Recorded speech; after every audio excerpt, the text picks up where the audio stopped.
भाई साहब। नमस्कार। तो आपका शुभ नाम? वैसे मेरा नाम अशोक कुमार है, मगर लोग अशोक टाइगर नाम से ज़्यादा जानते हैं। बढ़िया, मैंने मतलब आपका नाम भी सुना है भाई साहब, बहुत खुश हुआ। विराजिए आप पहले।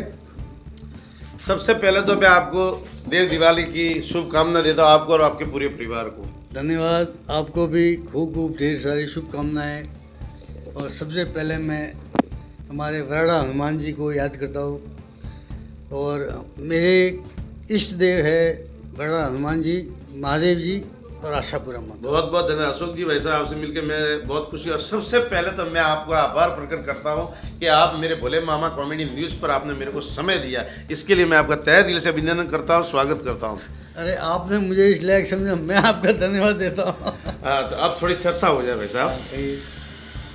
अब सर साहब ये है भाई साहब कि सबसे पहले तो मैं आप बीजेपी से बिलोंग करते हो। हाँ जी। आपके पद कौन से पद पर आप वर्तमान पर आधारित हो? सर ऐसा है कि वर्तमान में थोड़ा जोर से तो बोलो हाँ, सर। वर्तमान में तो मुझे कोई खास बीजेपी का पद नहीं है, हाँ सर। मगर मैं पहले प्रदेश अध्यक्ष था प्रवासी प्रकोष्ठ का। और जब महिजी शर्मा प्रदेश अध्यक्ष थे तो उन्होंने मुझे प्रदेश कार्यकारिणी में भी विशेष आमंत्रित रखा था। और इसके पहले अगर मैं बात करूं बीजेपी से मेरी जर्नी, तो मैंने 1992 में बीजेपी तमिलनाडु से ज्वाइन की थी। और सबसे पहले मुझे वहाँ का मंडल उपाध्यक्ष बनाया था। अच्छा अच्छा। फिर वहाँ तमिलनाडु में क्या किया, सब मंडल को मिला के एक विधानसभा क्षेत्र बनाया था। बराबर है। तो मैं विधानसभा क्षेत्र का पेरेंट बॉडी का अध्यक्ष था। अच्छा अच्छा। और फिर मुझे जिला उपाध्यक्ष वहाँ बनाया था। अच्छा अच्छा। उसके बाद मुझे 2006 में पार्टी ने काउंसिल का टिकट दिया था, अच्छा अच्छा। और मैं चेन्नई से काउंसिल के इलेक्शन चुनाव लड़ा था और मेरी जीत हो गई थी। मगर कुछ असामाजिक तत्वों ने सब गड़बड़ी की थी, मगर पार्टी को मेरे ऊपर इतना विश्वास था कि 2011 में मैं राजस्थान में कार्यकारिणी में होते हुए भी मतलब कुल मिला के आपको कहीं ना कहीं थोड़ा धोखा भी होता है, उसके बाद भी आपने पूरी जीवन पार्टी के लिए निछावर कर दी। बिल्कुल बिल्कुल सब ऐसा है कि मेरी विचारधारा राष्ट्रहित भारत माता की है। और मुझे कुछ मिले न मिले, वैसे मैं राजस्थान बीजेपी में 2005 से सक्रिय कार्यकर्ता हूँ। अच्छा अच्छा अच्छा। और जब महिजी शर्मा प्रदेश अध्यक्ष थे तो उन्होंने मुझे प्रदेश अध्यक्ष बनाया था प्रवासी प्रकोष्ठ का। बहुत बहुत धन्यवाद। अब मुद्दे पे आ जाते थोड़े। और मैं आपको एक बात बताना चाहता हूँ, बिल्कुल। प्रवासी प्रकोष्ठ का मैंने इतना काम किया था कि पूरे दक्षिण भारत में इसकी इकाई बनाती थी, और उसी से प्रभावित होकर सब पार्टियों ने अन्य भाषा भाषी सेल बनाए थे। अशोक जी, वैसे आप एक तो टाइगर नाम से जाने जाते हो, इसकी क्या वजह है? भाई साहब ऐसा है कि मैंने चेन्नई में जो मेरी फर्म थी अच्छा। वो टाइगर स्टेशनरी थी, तो उसके बाद बस वो कौन अशोक जी थे, टाइगर अशोक जी, बस वो। अब देखो, मेरे थोड़े सटीक सवाल है। हाँ जी। और न्यूज में जब आपका और मेरा एक व्यक्तिगत संबंध है वो थोड़ा दूर रहेगा, मैं न्यूज रिपोर्टर के तरीके से आपको नहीं, बिल्कुल, बिल्कुल। और आपको बेधड़क बेखौफ आप मेरे को बिल्कुल, जवाब देना है। बिल्कुल। अच्छा, वैसे आपने पार्टी से टिकट की मांगनी की थी, बिल्कुल। आपको नहीं मिला, इससे आपको थोड़ा दुख तो हुआ ना? नहीं, दुख तो हुआ, मगर ऐसा है कि टिकट तो एक कोई मिलता है, मांगनी करने वाले बहुत होते हैं, सबको तो मिलता नहीं है। पार्टी ने जो डिसाइड किया, जिसको मिला हम उसके अब साथ। जिस प्रकार हेमंत जी ने मांगा, हमारे यहाँ से तीर्थगिरी स्वामी जी ने मांगा, कई लोगों ने मांगा, तो नहीं मिलना इसका मतलब ये थोड़ा कि पार्टी से बगावत करिए, ये तो नहीं हो सकता। नहीं, लेकिन नहीं। आपने नहीं किया और आप बिल्कुल पार्टी के समर्पित आज भी बने हुए हो। ऐसा है गोपाल जी कि मैं कम से कम 4 बार से टिकट मांग रहा हूँ। अच्छा अच्छा। ठीक है, मुझे फिर भी आपने सब्र अच्छा किया। एमएलए का टिकट क्या, इवन मैंने जिला परिषद का टिकट मांगा था, वो भी नहीं दिया था। अच्छा अच्छा। मगर मैंने कभी भी पार्टी के विरुद्ध नहीं किया हूँ, पार्टी से जुड़ा रहा हूँ और पार्टी हित में कार्य करता रहूँगा। मुझे मिले न मिले, जिसको मिले उसके साथ हो, पार्टी के साथ हो। मेरा दूसरा सटीक सवाल है भाई साहब, इस बार क्या रुझान लग रहा है? अभी आप देखो चुनाव भी चले गए और लोगों की जो भावना किस तरफ जुड़ी है, तो आपका इस पर क्या प्रतिक्रिया है?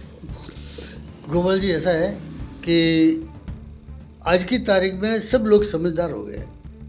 ये आप झूठे वादे करके सत्ता नहीं मिल सकती है। मतलब लोगों को बैग लेने की कोई जरूरत नहीं है। आपको अगर लोगों के हित से चाहते थे तो 5 साल क्या किया? 5 साल तो आप चुपचाप बैठे, अब आप जाने वाले हैं तो सब फ्री बांट रहे हैं। बड़ा आपने तो मतलब सटीक जवाब दिया कि जब ये 5 साल तो आपने कुछ नहीं किया और इलेक्शन आया तभी आप रेवड़िया बांटना शुरू कर देते हो। तो इनको पता है कि अपने को जाना है, हाँ हाँ। बांटने में क्या जाता है। अब एक बड़ा सटीक और सवाल है। एक मैं आपको बता दूं, इन्होंने जो गरीब राहत कैंप लगाए थे, बिल्कुल। उसमें फालतू करोड़ रुपए खर्चे किए, उससे कोई मतलब नहीं किया। आज भी बेचारों को बिजली के बिल, ऐसे ऐसे लोग बैठे हैं जो विधवा है, जो गरीब है, जिनका कोई लेना देना नहीं, जो कमाई की कोई साधन नहीं है, उनको 1400-1500 बिल मैं आते बीच हैं। में आपको टोकता, जिस प्रकार अशोक जी ने, आपने क्या बोला, गहलोत जी ने इस प्रकार ये मोबाइल वगैरह जो बांटे, इससे क्या कोई वोटिंग पर प्रभाव पड़ेगा? नहीं नहीं नहीं, कुछ नहीं पड़ेगा। बिल्कुल नहीं ठीक पड़ेगा। है, थोड़ा बहुत पड़ सकता है, बाकी 90% नहीं पड़ेगा, क्योंकि लोग सब समझदार हो गए। आप क्या कहना चाहते हैं, इस प्रकार बीजेपी सरकार बन जाएगी बिल्कुल, मैं डंके की शॉट से? बिल्कुल डंगे की शॉट में बीजेपी। आप अब दूसरी बात, विधानसभा सिरोही से आप तो बिलोंग करते हो, तो यहाँ से ओटाराम जी को टिकट मिलेगी, ओटाराम जी के बारे में क्या कहते हो, जीत जाएंगे क्या? देखिए, ओटाराम जी बहुत सरल स्वभाव के व्यक्ति है। अच्छा। उन्होंने उनसे जितना हुआ होगा, किसी का भलाई किया होगा, उन्होंने आज दिन तक किसी का बुरा नहीं किया है। और मुझे, मैं आपको विश्वास के साथ कहूँगा कि ओटाराम जी यहाँ से कम 20,000 से ऊपर जीतेंगे। एक मेरा भाई साहब सटीक सवाल है, सीएम जी ने भी काम तो करवाया है। नहीं, ऐसा है, मेरी बात सुनिए।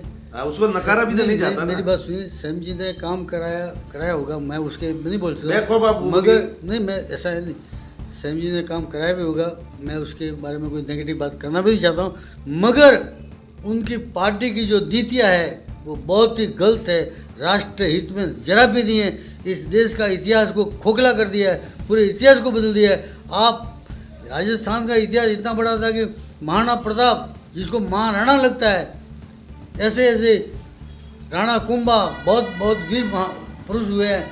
आप अगर साउथ में या कहीं भी जाके पूछेंगे कि महाराणा प्रताप कौन था, तो बोलता पता नहीं है। अकबर, हाँ अकबर मान।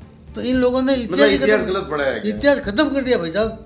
इन्होंने इतिहास के बारे में ऐसा कर दिया कि मैं तो मेरी पार्टी से भी ये प्रार्थना करता हूँ कि आप इतिहास को, जो इन्होंने गलत किया उसको सुधारो। हमारे देश का जो इतिहास, हमारे राष्ट्र का इतिहास, बाजीराव पेशवा जिसने 42 युद्ध लड़े थे, एक भी नहीं हारा। अशोक जी, पता ही नहीं उसको। अशोक जी मेरी बात सुनिए, अभी आप मेरा सवाल है, तीसरा नंबर है, सटीक सवाल है एकदम, बिल्कुल भाई साहब, आप उस पर जवाब देना है। अभी जो हेमंत जी पुरोहित खड़े हुए थे, ठीक है, पहले ये बीजेपी से बिलोंग करते थे, अब उनको टिकट नहीं मिला तो बागी बन गए। अब बागी बने तो अभी इन्होंने निर्दलीय से खड़े होकर ये इस प्रकार, और दूसरी बार बीच में इनको ऐसा बोल रहा है कि मेरे ऊपर अटैक हो गया, ये सब मिला के इसका क्या उनके बीजेपी के वोटों पर प्रभाव पड़ सकता है क्या? ऐसा गोपाल जी, मैं इसके बारे में ज़्यादा कहना नहीं चाहता हूँ। कहना आप बुजुर्ग और पुराने कार्यकर्ता हो। मेरी बात सुनिए, इससे कुछ फर्क नहीं पड़ेगा, क्योंकि हर आप तो फिर पुरोहित समाज से भी तो बिलोंग करते हो ना। ऐसा है कि इन्होंने, और हेमंत जी भी पुरोहित है ना। ऐसा है कि पहले दीपा राजगुरु भी खड़ी हुई थी, बिल्कुल, हाँ। उसके पहले प्रकाश जी आमलारी भी खड़े हुए थे, मगर वो अपने लोगों ने उनको नहीं चुना भी। लोगों ने नहीं चुना।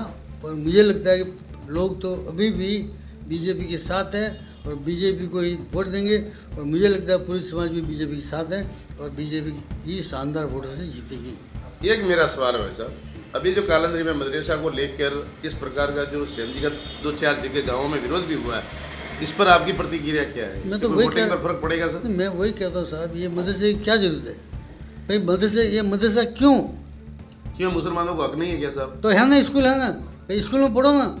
स्कूल में नहीं पढ़ सकते क्या भाई? आपके लिए धर्म के लिए अलग चाहिए क्या? वो क्या, फिर तो हमारे गुरु का बात सुनो, उन्होंने भी तो, मेरी बात सुनो, उन्होंने भी तो देश के लिए बलिदान दिया, जैसे मौलाना जी हुआ, आज़ाद हुए, फिर भी आपने क्या बोलते हैं अब्दुल कलाम हुए। गोपाल जी, आप तो खैर पत्रकार भी है, बुद्धिजीवी भी है। अरे भाई साहब, उन्होंने तो 1947 में धर्म के नाम पे देश मांगा था, उनको तो देश मिल गया, उनको तो देश मिल गया। हिंदुओं को क्या मिला है? यहाँ भी उनको किस चीज़ की कमी है? यहाँ पे सबसे पहला अधिकार उनको मिल रहा है, ये गलत है। देश के अंदर सब बराबर होने चाहिए, हिंदू मुस्लिम सिख ईसाई किसी के साथ भेदभाव नहीं होना चाहिए। ये मुसलमान भेदभाव कर रहे हैं, लेकिन भेदभाव नहीं होना चाहिए। लेकिन सीएम जी ने ऐसा कहाँ किया? मेरी बात सुनो। अब इन्होंने सड़क बनवाई, पानी की सुविधा दी, नरेगा के अंदर इतना, मतलब क्या काम नहीं करा, मेडिकल कॉलेज लगे, सीएम जी ने भी विकास तो भाई साहब बहुत करवाया ना। देखो, बात को तो हम नकार नहीं सकते। मेरी बात सुनिए, नरेगा सेंट्रल से पैसा आता है, ठीक है, सेंटर से आता है। मेडिकल कॉलेज, यही हम आपसे कहना था कि लोगों तो आपका मैसेज जाए। मेडिकल कॉलेज सेंट्रल की है, सेंट्रल ने ये डिसाइड किया है कि हर जिले में मेडिकल कॉलेज खुलेगी, ठीक है। बाकी सड़क, पानी है तो पानी के लिए तो गजेंद्र शेखावत जो हमारे जल मंत्री है, उन्होंने करोड़ों रुपया दिया राजस्थान सरकार को पानी के लिए। अब मैं अशोक जी भाई साहब आपको लास्ट अंति का सवाल बोल रहा हूँ, क्योंकि हमारे पास 15 मिनट का समय होता है और ज़्यादा इसमें आपसे, और वैसे भी आपको भी काम है, आपका समय हम नहीं ले सकते, और आपने इतना समय दिया इसके लिए भी बहुत बहुत धन्यवाद है। और अब मैं आपसे ये कह रहा हूँ भाई साहब कि और अभी जो हेमंत जी पुरोहित समाज से बिलोंग करते हैं, तो समाज वालों का जो इस प्रकार का ये कांड होना, इससे मुझे लगता है कि वोटिंग पे तो फर्क पड़ेगा ही, क्योंकि हम बार बार कई जगह जा रहे हैं तो थोड़ा सुनने को मिल ऐसा रहा है। है गोपाल जी कि समाज के व्यक्ति है, अच्छी बात है। समाज ने न तो उनके समाज साथ था, न समाज उनके विरुद्ध है, ठीक है। जो इनको चाहेगा उनको वोट भी देंगे, मगर मुझे लगता है कि ये हमले की बात मुझे कुछ पची नहीं है। मतलब आप इसको नकार दें? नहीं, ऐसा मैं कुछ नहीं, सटीक है ना? जब मैंने देखा नहीं है, मैं कैसे कह सकता हूँ। अगर हमला किया होता तो कम से कम हॉस्पिटल में 10 दिन भर्ती होते। ये भी बात तो सही है भाई साहब। बाकी हेमंत जी मेरे भाई है, अच्छे व्यक्ति है, हो सकता है कुछ गलत। भाई साहब मेरा एक सवाल है, अभी सभी के दिमाग से बाहर है भाई साहब, अभी तक मोदी जी ने सीएम का सेहरा कोई आगे नहीं लाया है। नहीं, ऐसा है कि बीजेपी का ये कल्चर भी नहीं है। हाँ, कहीं कहीं सीएम फेस कर देते हैं, बाकी जहाँ ज़्यादातर पार्टी जीतने के बाद केंद्रीय नेता बैठ के उसको डिसाइड करेगा। अब मेरा आखिरी सवाल भाई साहब, समय मेरा बहुत पूरा हो गया, संदेश क्या देना चाहोगे जनता को बड़े मतलब भाव से? नहीं, मैं तो जनता को ये कहता हूँ कि सबसे पहले राष्ट्र सुरक्षित रहना चाहिए। बिल्कुल।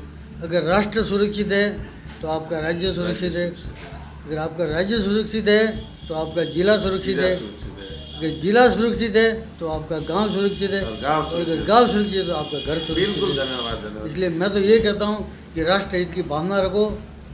भारत माता की जय हो। बहुत बहुत धन्यवाद अशोक जी भाई साहब, थैंक यू साहब, आपने अपना अमूल्य समय निकाल कर मुझे जो समय दिया, मैं आपका आभार प्रकट करता हूँ और बहुत बहुत धन्यवाद।